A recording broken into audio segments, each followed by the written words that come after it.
Now, time is running out for the Passenger Rail Agency of South Africa to avert a crisis.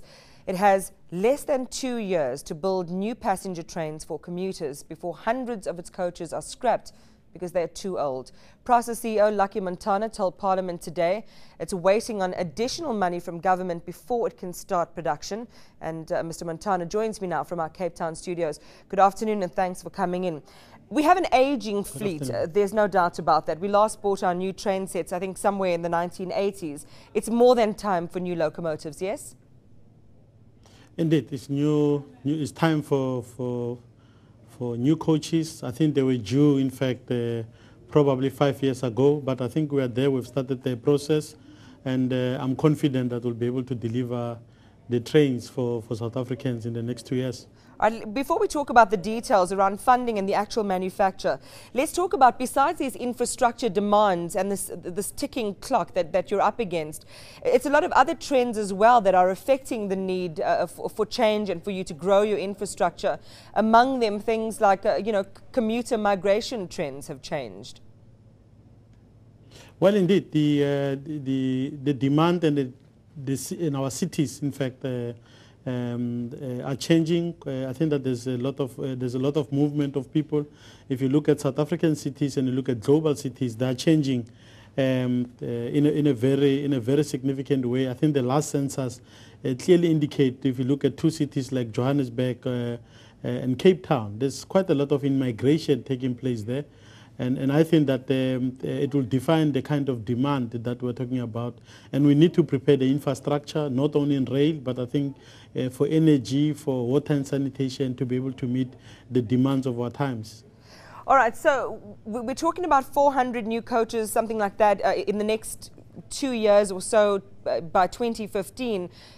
The real issue, though, is this long 10-year plan that you have, and you need 150 billion rand to be able to fund that program over the 10 years. Talk to us about the money. How much have you got? How much are you missing, and where do you intend to get it from?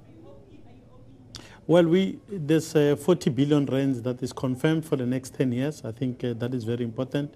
This was confirmed by National Treasury even before we went out to the market to invite bids for this rolling stock program. We are, of course, with the appointment of a preferred bidder. There's an amount of 51 billion rands, which means there's a difference of about 11 billion rands that is required.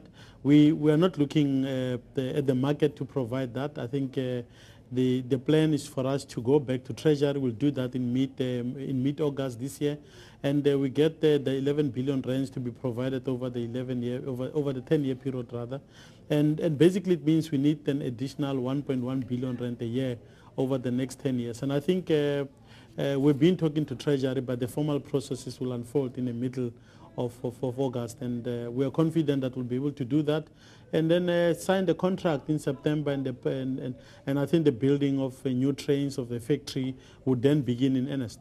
All right, well, let's talk about that, because are you foreseeing that could be a possible hiccup later on? Do you have experience in building trains, this company, this preferred bidder that we now have that you're working with? Do they have the experience? Are they going to bring in some international experts? Is this likely to stay on track, so to speak? Well, the leading company, as you may be aware, is Alstom. Alstom has been involved in both transportation as well as energy. It's a French multinational company. It is the leading team in this Gibela consortium that has been awarded this particular contract. The experience, they built these trains in many parts of the world. We're not expecting any problem. There's no way we can move out of track. In fact, there are clear penalties that we've agreed upon. So we expect that the first 10 years to move smoothly, so that not only are we expecting to deliver trains, but there's a number of socio-economic goals that we've set ourselves as a country that they have to be delivered. Those are non-negotiable, but most importantly, we want to restore and revitalize South Africa's rail capacity, or the capacity to design, to manufacture trains, so that in future we may actually go back to the time when South Africa could export trains to the rest of the continent and other parts of the world. All right, well, I'm sure Treasury will be watching, as will South Africa's taxpayers. Thank you for your time, Mr. Montana. Appreciate it. He is the CEO of PRASA. News that moves. eNCA.com.